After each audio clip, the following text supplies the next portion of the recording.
Welcome back to the Engineered Impact Podcast. I'm Dan Korth, and today I want to talk to you about one of the most important principles that I've ever learned.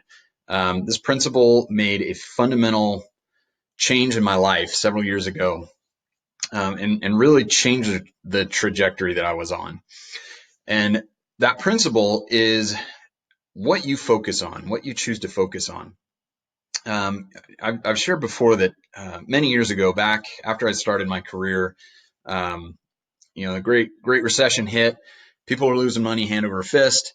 A lot of bad things were happening. Right? It was a rough time for many people. And as part of my trying to grapple with that situation at the time, trying to understand what was happening in the world, I got really into politics, and I spent a lot of time listening to talk radio and reading political articles on the internet, and reading political blogs and posting on Facebook, and reading other people's social media posts, and really just allowed myself to get completely consumed into the world of politics and economics, trying to understand what was happening in this crazy world that I'd entered post-college.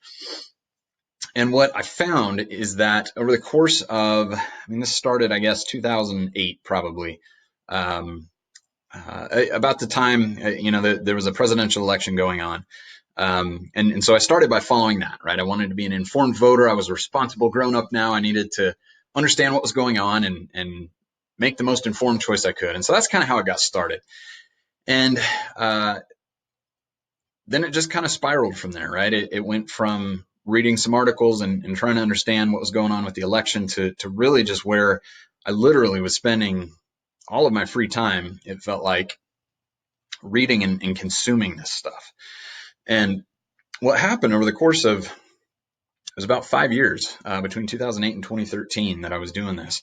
I started to get into a place where I never expected to go in my life and where I really didn't want to be. I got to where I felt just hopeless. I felt dark inside. I was angry all the time, because everything seemed like it was awful, right? It seemed like the sky was falling. The government was passing all kinds of legislation that I felt was awful and horrible and was going to destroy the country. The Federal Reserve was printing money like crazy, and Congress was spending it as fast as they could, and they were bailing out people that had caused the recession, and none of the people that had been irresponsible were going to jail, and just all of these things, right, were constantly going on, and anyone that's followed politics at all knows that it's just a mess, right? But I internalized it so much, and I got so emotionally attached to what I thought should be happening and what was happening, and it just got to a point where I was angry all the time. I would go into work and I would listen to whatever show was playing, whatever talk radio show was playing at the time, and I get to work and I was just furious about whatever new scandal was going on that day or whatever new legislation they'd passed, and then I'd kind of fume about it all day, and then I'd go home, and on my way home from work, I'd do it again. I'd listen to whatever scandal had broken that day, or whatever new news or new legislation or new whatever had happened that day, right? And I'd get home, and my kids would rush up, and they were so excited that Daddy was home, and I just had to bottle up the rage that I felt inside instead of being able to feel the joy that should have come from having my little kids run up and be so happy that I was home, right?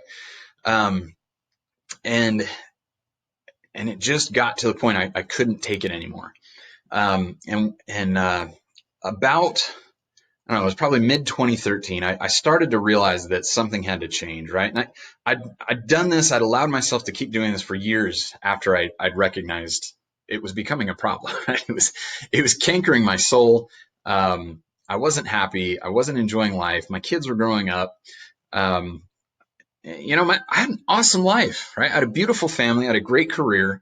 I loved where we lived. Like, everything was awesome, and yet I was missing it.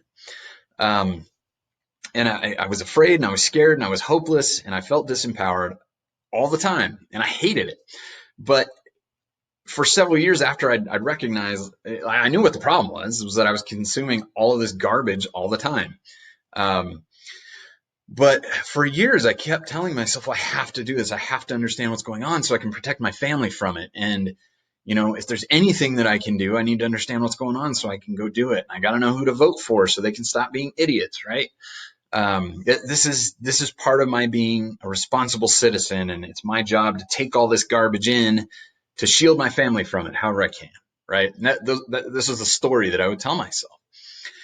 But eventually, mid 2013, it got to the point. It was cankering my soul, and I recognized that it was going to lead me to an early grave, and something had to change. But I couldn't let that go. I couldn't let that story go. I couldn't figure out how I could be a responsible father, a responsible citizen, if I was ignoring this stuff. Right? It felt like I'd be sticking my head in the sand and not paying attention to it. But fortunately, again, I've talked about this before. Life seems to give us exactly what we need right when we need it. I ran across a blog post. I can't remember if a friend shared it or how I came across it, but it was a blog post by Mr. Money Mustache, who I used to follow quite a bit. And he was talking about an idea that Stephen R. Covey had introduced in his book, 7 Habits of Highly Effective People. And I'd never heard this before. But the concept was what he called a circle of concern and a circle of influence. Okay. And let me read you briefly what Stephen Covey says about this, because I had to go buy the book after this. Okay. So he says proactive people focus their efforts in the circle of influence. They work on the things they can do something about. The nature of their energy is positive, enlarging, and magnifying, causing their circle of influence to increase. Reactive people, on the other hand, focus their efforts in the circle of concern. They focus on the weakness of other people, the problems in the environment, and circumstances over which they have no control. Their focus results in blaming and accusing attitudes, reactive language, and increased feelings of victimization. The negative energy generated by that focus, combined with neglect in areas they could do something about, causes their circle of influence to shrink. Okay? So I hear this concept that, wait, there's something else I could be focusing on. It was like I was bathing in a light, right? Oh, and all of a sudden I realized that the problem was I was focusing all of my time, all of my energy, everything that I had was going to things that there was nothing I could do anything about, right? The reason I felt hopeless about the national debt is because there's nothing I can do about it. I can't control how Congress is going to spend money. Can't control who they're going to bail out. I can go vote, but I can't control really who gets into office, right? I was spending all of my time and energy focusing on these just enormous problems that there was nothing I could do anything about. And so naturally, because I had no power to change anything, I felt hopeless because I was trying to solve problems that were impossible for me to solve, right? I couldn't enjoy my work because what was the point if the government or was going to destroy the economy, or I might just lose my job no matter what, right? Well, I have no control over that. All I can do is go to work hard and do a good job, and life's going to happen, right? But if I'm focusing on the what might happen instead of doing a good job, then I'm missing the point, right? I'm focusing on what I can't control rather than what I can. I couldn't enjoy being with my family because I was so overwhelmed by the need to protect them from impending doom that I was missing the fact that I could be there with them enjoying right now, right? And whatever's going to happen in the future is going to happen. But right now we have this moment we could enjoy, right? I was focusing on the wrong thing. And just like Stephen Covey said, the main problem is I wanted others to change themselves, or I wanted others to change the circumstances to suit me. That's never going to happen, right? The only power I have is to change me and how I spend my time, how I approach problems. And so this is just a massive breakthrough for me mentally, right? And all of a sudden I realized I don't have to spend my time wallowing in the sludge, right? I can figure out of all these things that I was worried about as a husband, as a father, as an employee, as a citizen of a country, all these things I could worry about, I could shrink that massive circle down to a very, very small circle of what are the things that I can actually influence, that I can actually have some kind of control over, right? And so how I handled that, what I did is I recognized I had to get rid of all of the ways I was spending my time and all of the influences that were pulling me outside that little tiny circle of what I could influence, I had to just get rid of them. And so the way I chose to do that was I stopped listening to talk radio, and I got an Audible subscription, and I started listening to audiobooks on my commute. Okay, so now instead of getting double doses of political entertainment every day, I was actually learning something.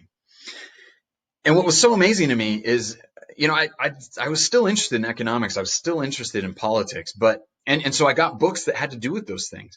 But what shocked me is that all of a sudden I thought, oh, this is what it feels like to learn. And I very quickly realized that talk radio, political radio, news articles, a lot of what's on social media is not news. It's not designed to educate, even though that's how it masquerades. It's not designed to educate, right? It's entertainment. It's calculated to elicit an emotional response, usually either fear or anger, so that you're scared or you're ticked off and you stay there, right? Now, why the heck would they want you to be scared or angry? Well, because when you're scared or angry, for whatever reason, you're drawn to the things that made you feel that way. You keep coming back to the talk radio. You keep coming back to the news. And then they can go sell your eyeballs or your ears to their sponsors. That's what it's all about. It's about drawing in an audience that they can control so that they can go sell your attention, right? I can appreciate that. That's a business. But I never recognized that was their motive, right? They weren't trying to educate me. They were trying to entertain me and trap me so that I could hear the commercials. That's what it was all about. And so when I started listening to books, all of a sudden I was like, oh, well, this guy's motive was he wanted to sell me a book, right? Obviously. That's okay. There's nothing wrong with making a buck. But to do that, he's got to write a book that's valuable. And so I started listening to these books, and I started realizing what it was like to learn instead of to be entertained. And it blew my mind. And within weeks, I mean, my entire demeanor changed. I rediscovered what it was like to get home and be happy and love having my children run up and hug me when I came home. And it just, the light came back into my life, and things started to get better because now I wasn't trying to spend all of my time and energy kicking a brick wall that I couldn't move, right? Hoping other people would change or other circumstances would change. I was changing myself. I was changing the circumstances that I could change so that my life could get better, right? Well, when you do that, something awesome happens, right? Instead of feeling hopeless, you can start feeling hopeful, right? Because there's something I can go do about it. When I recognize a problem, I can go learn something. I can go develop a skill. I can develop a relationship. I can go solve the problem, right? Which makes me feel empowered instead of disempowered. It motivated me. Learning things became joyful again instead of a drain. And I could go to work and I could just find joy in working hard, doing a good job today, and then whatever's going to happen tomorrow is going to happen tomorrow. But as I do that, I'm actually developing skills that if I get laid off, I could go do something, right? I could go say, hey, right, to whoever I'm trying to apply for a job for, I've learned to do X, Y, and Z, and I've learned to do them really well because that's where I was spending my time and effort, not stressing over, gosh, that guy just got laid off and that guy just got laid off, and what happens if it's me, right? So this absolutely changed my life. And again, it was a matter of weeks. And so over the next many years up until today, so that was October 2013, I bought the first audiobook. And my life has never been the same, and I've never looked back. Now, one of the things that, again, what kept me trapped was feeling like ignoring these things, these monolithic problems, was sticking my head in the sand, right? Is the world rainbows and butterflies all the time? Absolutely not, right? These problems are out there. And so I worried that by ignoring them, I was sticking my head in the sand, right? And that's a common question that comes up when I talk to people about this, right? So is it sticking your head in the sand? I'm going to say absolutely not, okay? I spend a huge amount of time educating myself, and part of that is spent learning about what's going on in the world, right? What is happening to politics? What's happening economically? What's going on, right? Because there's lots going on at any point in the world, and a lot of it is bad and ugly, okay? But I very rarely give any time anymore to political or financial entertainment. Okay. I learn from books. I learn from podcasts. I learn from blogs, but I only learn from sources that have a legitimate interest in teaching me, right? They're not trying to entertain me. They're trying to teach me. Okay. Focusing on your circle of influence is not about sticking your head in the sand. Okay. On the contrary, it's actually about empowering yourself with knowledge of the realities of the world and the situations around you, and learning from those who can teach you how to deal with those realities, and then take action to put yourself in a position of strength so that when the hard times come, you can lift others up from that position of strength, right? Now, when I was focused on my circle of concern, there was nothing I could do about the debt and the legislation and the whatever disasters were happening back then, right? There was nothing I could do about those. And so I was disempowered. I was focusing on things that there was no way I was ever going to be able to lift others up out of the problems caused by those things. Okay. But when you instead focus on your circle of concern or circle of influence, no matter how small that may be at the beginning, right? For most people, that's probably going to start with focusing on you and your family, right? You may not be in any kind of position to help anybody else in any way, but that's okay. That's where you start, because what Stephen Covey taught and promises that as you do that, as you focus on the things that you can influence, that circle of influence is going to start to grow. Okay. One example I like to think of myself is imagine you're in a natural disaster. Okay. There's a hurricane, there's an earthquake, whatever it is, right? You get cut off, and it's just kind of you and your neighbors around. Okay. Now, if you have no food, if you don't have cash at home, if you don't have any kind of tools, if you don't have toilet paper, you don't have the ability to take care of yourself. You can choose. All you can really do is sit around waiting for somebody else to come rescue you, or you can go steal from other people, right? Something you would probably never have done in a normal circumstance. Okay. That happens because you didn't focus on the things you could influence. You didn't prepare, right? Now, contrast that. On the other hand, if you had made an investment in things like having some food storage, having some cash at home, learning first aid, having tools, and learning to use them. Okay. Now, I'm not saying you need to go be a prepper, right? You don't need to go build a bunker in your backyard and fill it with canned goods, but just looking at, hey, we live in a crazy world and things like this happen. Maybe there's going to be a pandemic. Maybe there's going to be an earthquake. Maybe we should just have some commodities at home to take care of ourselves. Okay. By having a little foresight and doing those things, now all of a sudden, instead of having to sit around hoping the government's going to come rescue you or somebody's going to come knock on your door and shower you with food, now all of a sudden, because you took the time to do those things ahead of time, first off, you can make sure you and your family are okay. And now you can go outside and you can go knock on your neighbor's door and say, hey, are you guys okay? What do you need? Is there anybody that's hurt? Do you have food, right? Now you're in a position of strength, right? Because you focused on what you could control. You couldn't do anything about the earthquake. You couldn't do anything about the hurricane, but you could prepare for it. And because you took the time to focus on that circle of influence and do what you could to prepare for those things, now you're in a position of strength. You can go help your neighbor. You can be a leader in your neighborhood and make sure that everybody's taken care of, right? That is the power that comes from focusing on your circle of influence. Okay. It allows you initially to take care of what you can, improve yourself, put yourself in a position of strength so that you can look around and identify opportunities to lift up those around you. Okay. Focusing on your circle of influence makes that circle bigger. Whereas if you spend all of your time and energy freaking out about things outside your control, your circle of influence actually shrinks. Okay. So, big takeaway today, focus on the things that you can control, that you can influence. Okay. Take time to look at, really take inventory of what people and influences do you choose to let into your life, right? What books do you read? What blogs do you read? What TV shows do you watch? What podcasts do you listen to? Or, pick your form of media, right? How are you spending your time and energy and focus? Because those are all limited resources, right? Are you focusing those things on things that will teach you? Are you focusing them on things that will empower you, that make you feel hopeful? Or are you spending a lot of those precious resources on things that are dragging you down, that make you feel disempowered, that make you feel hopeless and helpless? Okay. Other things you can control. How do you make your money? How much money do you make? How do you treat and spend time with your family and other key relationships?